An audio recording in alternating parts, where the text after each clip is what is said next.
tell me about you and your brother.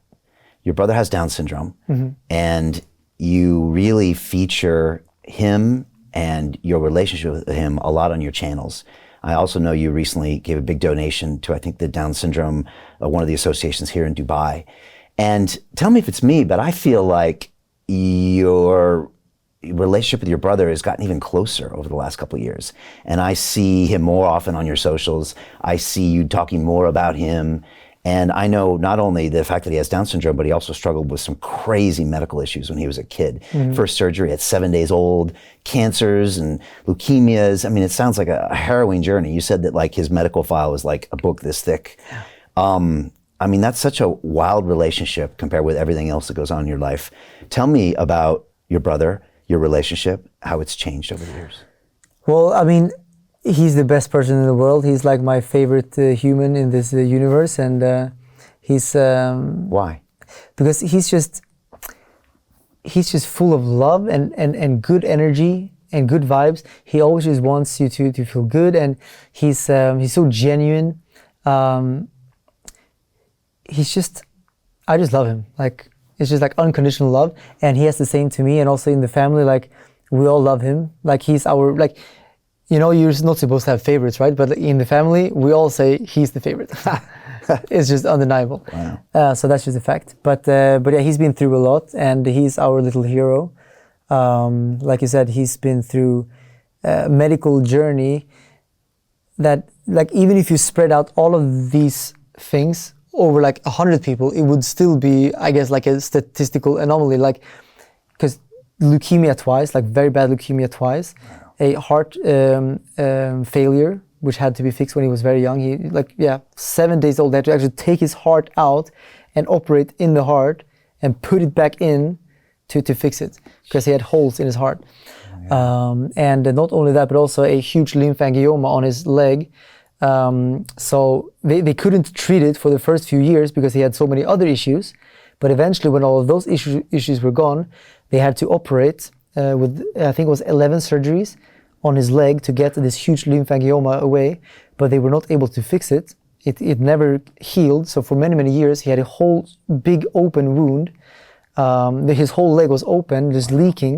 Wow. And he couldn't go swimming. He couldn't do actually not much at all, because it was getting in infections all the time. So he was getting sick all the time, fainting, and like his first 10 years were like a nightmare. Wow. Not only for him, but also for the family, because, you know, especially my parents, because they had to take care of him and deal with him, you know, like they spared me and my sister a lot by not telling us everything all the time, because we were so young and my parents didn't want us to share that burden. So it was kind of them, I guess, to then take that burden themselves, but it was huge on them, you know. Peter Thiel took $500,000 and turned it into $1 billion using the exact same techniques we're using inside the investment club. He met a CEO, his name was Zuckerberg. He pitched him the deal and he said, okay, I'll give you $500,000. Mark went public and sold the shares to people like you. Well, what happened to Peter? Well, he exited and got a 2,300x return.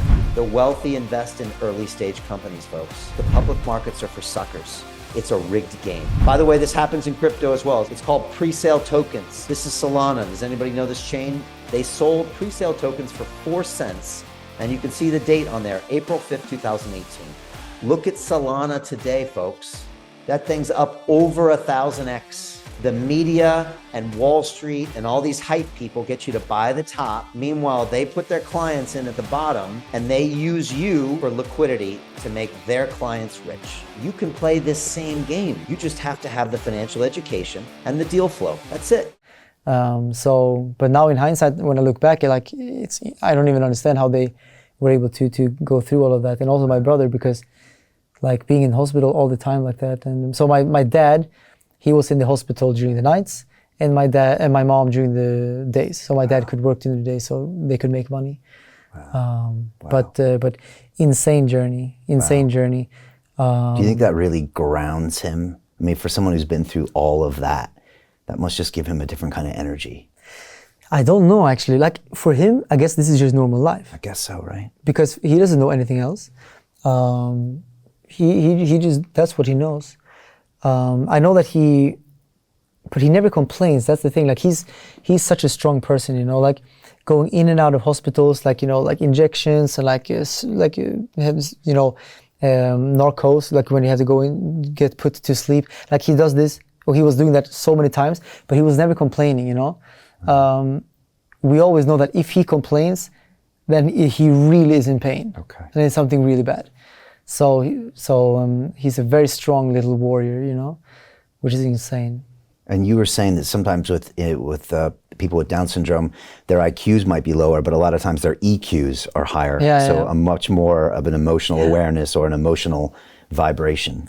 100%. So of course it's a mental disorder. So it's a mental handicap. His IQ is dramatically lower than a normal person, that's for sure.